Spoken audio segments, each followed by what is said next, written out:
Olha, a educação brasileira está passando por uma transformação bem importante. Tem uma nova base nacional comum curricular de computação que precisa ser implementada em todas as escolas. E o detalhe é: o tempo está correndo. Então, vamos entender juntos o que isto realmente significa na prática. Anota aí, porque essa data é super importante. Agosto de 2026. Esse é o prazo final, o limite mesmo para todas as escolas do país se adaptarem.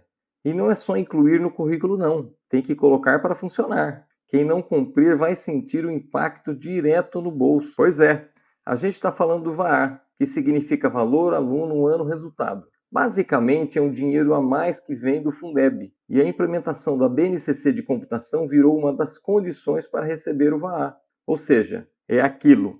Não se adaptou, corre o risco real de perder dinheiro. Tá. Mas o que é exatamente BNCC Computação? Ela não é bem uma disciplina nova, é na verdade um novo horizonte. Vamos mergulhar nos fundamentos dela. A estrutura dela é bem interessante. Ela se apoia em 3 eixos principais. O primeiro é o pensamento computacional, depois vem o mundo digital e por fim a cultura digital. Juntos, eles formam a base para preparar os alunos para os desafios e, é claro, para as oportunidades do século XXI. E aqui está o pulo do gato. O objetivo aqui não é transformar toda criança em programadora. A grande missão é formar cidadãos que saibam agir de forma ética, crítica e criativa nesse nosso mundo que é cada vez mais digital. Bom, a gente sabe que implementar uma novidade dessas pode parecer um peso, mais uma obrigação para a escola. Mas e se eu disser que dá para integrar a BNCC Computação no ensino de matemática, língua portuguesa, ciências, história, geografia, entre outros? Tem também uma forma bem inteligente de transformar não um, mas 2 desafios em uma única e poderosa oportunidade. Vamos pensar. De um lado tem essa nova BNCC de computação que é obrigatória. Do outro existem 2 leis que já estão aí há um tempo e que também são obrigatórias. Elas exigem o ensino de história, cultura afro-brasileira e indígena. São 2 demandas importantes disputando espaço no calendário escolar. Aí vem a grande sacada. E se a resposta para esses 2 desafios fosse a mesma? E desse para resolver tudo isso de uma vez só com uma única abordagem integrada? É aqui que entra a trilha Africanidades BNCC Computação. Pensa nela como uma ponte que conecta a computação com a cultura afro-brasileira e indígena. Com ela, a escola cumpre a BNCC Computação e, ao mesmo tempo, as leis 10.639 e 11.645. Tudo de forma integrada e o impacto disso vai muito além de só cumprir a lei. A ideia é sair daquele ensino meio folclórico que só se lembra dessas culturas em datas comemorativas.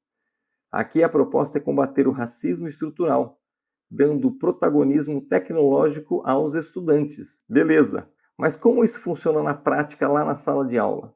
Vamos ver agora alguns exemplos concretos, desde os pequenininhos na educação infantil até o ensino fundamental. Para começar, na educação infantil, o pensamento computacional pode ser introduzido de um jeito super lúdico. As crianças podem ser incentivadas a reconhecer padrões, como as sequências de desenhos que são tão ricas na arte indígena. Avançando um pouquinho lá no 3º ano, os alunos aprendem o conceito-chave da computação, os dados e as informações. O que é isso? Olha, dado é um elemento isolado, com um número, uma palavra, um símbolo. Ele ainda não tem significado completo. Por exemplo, 54 é apenas um número, um dado. Informação é o resultado da interpretação dos dados. Quando entendemos o que o dado representa, ele se transforma em informação. Exemplo, a África tem 54 países. É uma informação, pois o dado ganhou significado. Além disto, educação com recursos de acessibilidade, ou seja,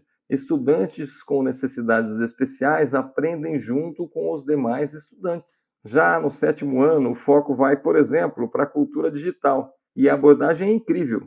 Usar a sabedoria ancestral dos griots, que são os guardiões da história e da oralidade na África, como um ponto de partida para discutir ética, segurança no mundo digital. Imagina só, os alunos conectam a tradição oral e a ética comunitária dos griots para entender e combater um problema super atual, como, por exemplo, o cyberbullying. Isso é, a cultura digital em ação, conectando a sabedoria ancestral com os desafios do nosso mundo online. Tudo isso é muito bonito na teoria, né? Mas a pergunta que não quer calar é: Como as escolas conseguem colocar tudo isso em prática? A boa notícia é que existe todo um sistema de suporte pensado justamente para atender às diferentes realidades do nosso país. Um ponto fundamental é a questão do acesso.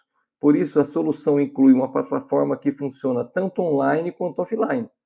Isso é crucial para garantir que nenhuma escola, mesmo em áreas com pouca ou nenhuma conexão, fique de fora. É democratização de verdade. E os professores que estão na linha de frente não ficam sozinhos. Existe um suporte total que começa com o diagnóstico da rede, passa por formação continuada e chega a ter até um apoio técnico presencial. Você, sua escola, sua rede nunca estarão sozinhos. A tecnologia educacional BNCC Computação mais História e Cultura Afro-Brasileira vem acompanhadas de formação e acompanhamento permanentes. Conheça alguns membros da nossa equipe. O professor Dr. Eduardo Souza, doutor e mestre em Educação pela Unesp, bacharel em Administração pela UNOEST, 25 anos na área de Tecnologias de Ensino-Aprendizagem. A professora doutora Ana Carolina Gracioso, doutora em Ciências Exatas pela USP, mestre em Engenharia Elétrica também pela USP, graduada em Processamento de Dados pela FATEC, coordenadora de Tecnologia e professora titular da Faculdade de Tecnologia do Estado de São Paulo. A professora mestre Daniela Martins,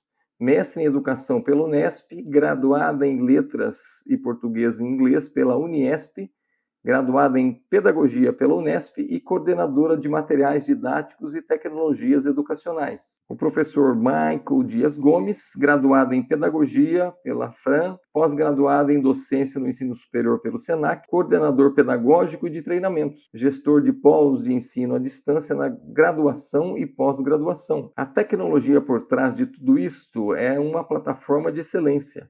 A plataforma Creator for All, cuja base tecnológica foi destaque no Guia de Tecnologias do MEC e tem sua tecnologia exclusiva registrada no INPI, o Instituto Nacional da Propriedade Industrial. Então, é importante entender isso. A tecnologia aqui não é o fim, é o meio. Ela funciona como uma ponte para construir uma sala de aula que seja mais justa, mais engajadora e que faça mais sentido para o estudante. E no final fica uma reflexão. Como a gente pode usar essa oportunidade não apenas para garantir recursos, mas para construir uma excelência pedagógica que de fato honra as nossas raízes? A escolha de como integrar tecnologia e cultura vai muito além de cumprir uma regra. Ela vai definir o tipo de educação que a gente quer para o futuro do Brasil.